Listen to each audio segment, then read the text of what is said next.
so we're just going to start with some comedy. It's not funny. It's true. I think it is funny. I think it's great. Listen, I have no problem with it. I think it'd be hysterical and in a good way.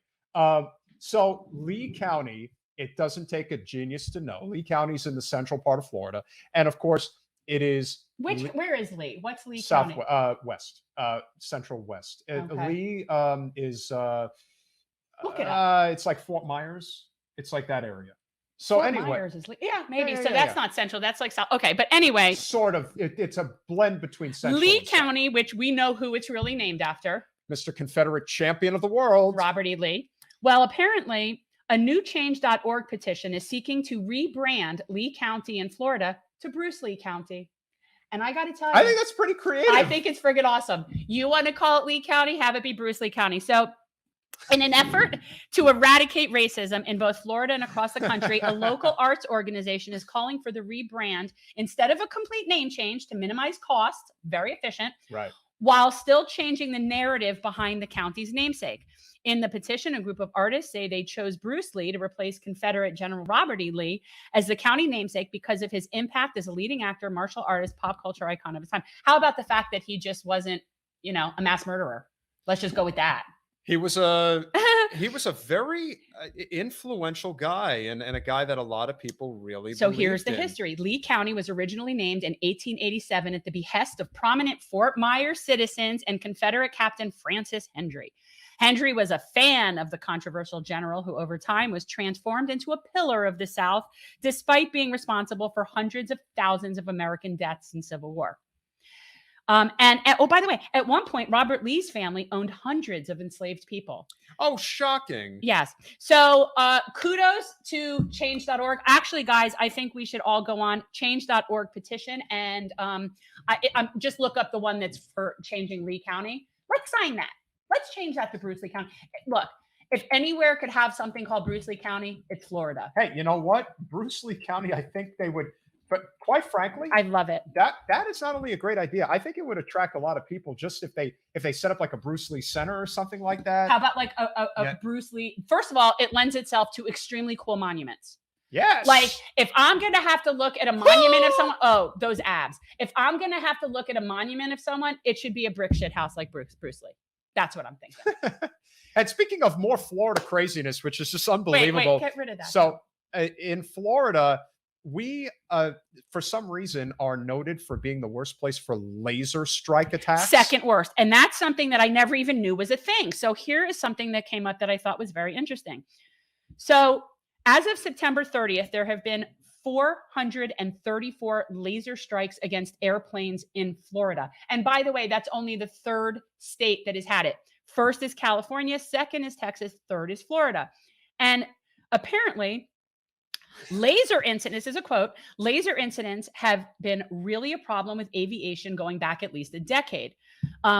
This is about people pointing laser pointers at night as planes are taking off or landing. The laser goes into the pilot's eyes. You could actually cause them blindness because these are very high-powered lasers. Imagine wanting to do that. The numbers released by the FAA show Central Florida is a target. Not shocking. It is the most visited, Disney World's the most visited place on Earth, so it's not surprising.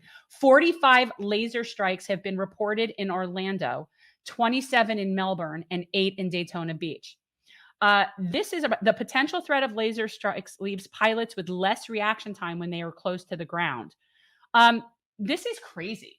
Like that you can, this is really, the FAA reports those who were caught shining lasers at airplanes could face penalties, violators could face a fine of up to $11,000 per violation and up to $30,000 for multiple. How about incarceration? How about that? How about charging that as an attempted murder situation? Because that's what that is. Or at a minimum, you're talking negligent, depraved, indifferent homicide. I mean, this is crazy. You're shooting lasers in the eyes of pilots flying planes. That's dangerous. But anyway, Florida's number 3. Yeah, and again, that's a very creative photograph, Jen, of having them go down with the ship. That? So to speak. I know. Isn't that but cool? if that's not enough, and of course it would behoove us not to mention the fact that Governor DeSantis and his GOP underlings are actually pursuing financial damages from the You can read the story if you want to. from the 8 school boards in the state, Broward, of course, is one of them, that is requiring a mask mandate. Oh my God, so terrible. So this has been going back and forth for people who have been watching, and basically it's a pissing match. This is a Yeah. pissing match. This is an ego pissing match because there is no legitimate reason. There isn't. It's just a No. pissing match. Absolutely. And this is really also a political strategy for DeSantis, building up his base, firing up voters, getting everybody all fighting against themselves. But apparently now it's working. So do you want me to read it or do you want to read it? What would you prefer? Florida is set to dock salaries and withhold funding from local school districts that defied Governor DeSantis' ban on pandemic mask mandates. The Florida State Board of Education approved plans. So our State Board of Education has approved plans to deduct an amount equal to a month's pay from school board members in 8 counties, including in some of the state's biggest cities, which we know one of them is here. Broward is one of them. Yes. So they're taking a month's salary, docking a month's salary from school board members. Now, we could argue as to whether or not I think those should be paid positions or not. Regardless, All right. So you know what? I thought that's another issue. I thought they were taking salaries directly from teachers. No, they're taking it from school board members. All right. However, these are people that are working in the best interest of children and in the best what they are seeing as actual science and reason. This is 100% a politically motivated move. So the penalties would go into effect in 48 hours if the districts do not let parents opt their children out of mask mandates. This is just strong arming and bullying. And I hope, and by the way, this is one reason why I don't think school board members should be paid. It's almost like you're giving a financial incentive to people to be acting in terms of their bottom line, in terms of best interest of children. Well, this is the same thing you mentioned when it comes to judges being appointed. Yeah. And not elected. Yeah. It's kind of like you're giving the accountability. You're taking their own judgment accountability away and forcing them in line, in which case, what's the point of even having a board? That's a good point. And we could talk about the salary thing. I'm not like really married to it either way. I'm just saying that it's not cool. It's not cool to be docking them for doing what's in the best interest of children. That's a problem.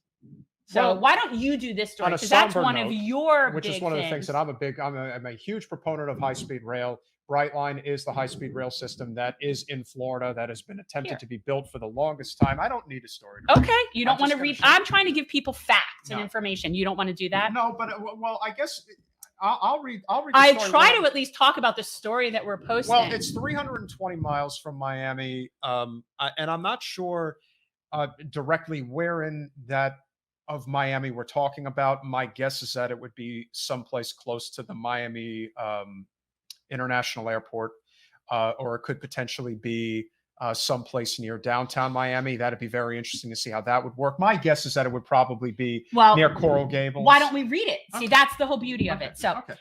then you do it, but read the facts. By 2028, Brightline hopes to launch higher speed passenger train service along an 320 mile rail network stretching from Miami to Orlando to Tampa Bay. Okay, that's good. So it's actually 3 stops. So we are challenging the way that we move from city to city. We are challenging the automobile. And again, what you're really challenging is Florida Power and Light, NextEra Energy, because they don't want this. This is not good for business. It's good for the citizens of Florida, and it's good for reducing our carbon footprint. It's also good for interstate commerce. So there's a lot of things that are beneficial to the high-speed rail. And this doesn't even go nearly as far as it needs to go, which is, of course, it needs to go from Miami to Tallahassee. It needs to cover the state. It needs to go from Miami. Frankly, it needs to go from Miami to West Palm to Orlando to Tampa to Gainesville to Tallahassee. It does. That's where it needs to go. And it could keep going straight up to, well, actually, we're talking about it needs to be a couple of lines. You need to have a line that runs north-south. This isn't complicated. Not You could at actually all. do a straight line from Miami to Jacksonville. It's not complicated. It goes straight up 95. And then there also needs to be divergent lines that cross through the center of the I-4 corridor and that continue up 75 into the Panhandle. It's really not complicated, people. It's just a matter of priorities. One of the reasons that I have considered the prospect of running for the Commissioner of Agriculture is because this is an issue that is very near and dear to me. There is no excuse for us not to have high-speed rail, none whatsoever. But again, we know why we don't have high-speed rail. We have a megaopoly conglomerate of our energy system. It is controlled by Florida Power and Light, which is owned by NextEra Energy. It is also one of the biggest financial contributors, not just to our Congresswoman, but to a lot of elected representatives at the local, state, and federal level, mostly the state and federal level. But it's a big problem. And the fact that it's 2028, that it's going to take us 7 years. Well, wait a second. Passenger service is expected to begin in early 23 on the privately held company's $2.7 billion extension linking South Florida with Orlando International Airport. Now, my understanding was that the original, when Brightline started here, we were going to get to Orlando. Like that was the thing. We were building the train from Miami to Orlando. It would stop in Fort Lauderdale, West Palm, or wherever, and it was going to Orlando. We still haven't even gotten that. Still haven't gotten a train to Orlando. And this project has been going on since I moved to Florida, probably even before that. So these things just get marred in bureaucratic red tape. Obviously, it's probably a huge problem in Tallahassee. But this is the type of thing that I would think is not a partisan issue. This is something that everybody should be able to get behind. Although, mind you, trains will take little more than 3 hours to travel between Orlando and Miami. So that's really not that great of a savings for people who know. I mean, it takes you out of traffic, How but long? 3 hours from Miami to Orlando. Oh, that's not bad. It's not great, But though. in terms of how fast high-speed rail Right. is really supposed to be. And here's the best. Tickets will cost about $100 one way Oh my God. You see, this is what I'm talking because about. it's a private company. Yeah, So that's they have it. investors that they have to be feeding. So why are we not making this part of our budget in Tallahassee? Why are we not looking to make transportation I can better? tell you, because the people in Tallahassee are getting kickbacks from the people that own this business I so have that they no could doubt. all keep making money. Bingo. So it's on us. And this is why, like I said, it's not that I want to run a statewide race. It's because I feel I have to do this, because somebody has to be able to cultivate large swaths of the population and let them know just what's really going on. We should have these things. Oh my God. But in all reality, we have a national transportation crisis, with the exception of do. a few urban places that have decent city transport. Like there's decent transport in New York. Like some places have decent city transport, but our national transport is horrible. We're like we're still like running steam engines. You know what I mean? Like we're so far behind where Felix, the rest of the the world reason is. why we do this is because so long as we're here, we make the most of what we've got. And who knows, if we actually did really reduce our carbon footprint, we might buy in another decade or so. You know what, Felix? I think I'm kind of with you. Let's just start the southernmost tip of the rail at Lake Okeechobee and just bring it north and screw the rest. Well, of the that's people probably the down only way here. you're going to get people out of here anyway. But it's again, that's the Florida problem, is trying to convince people that this isn't going to last. No. But it won't last, because we're seeing it in real time. Even when it just rains for a few hours, you have it's ugly. flooding. Oh yeah, It's bad. it's bad. So not to say that. And by the way, it Florida's doesn't need to be always having a running. We problem. could be having a king tide and the weather is totally clear and Miami is underwater. Thanks for watching.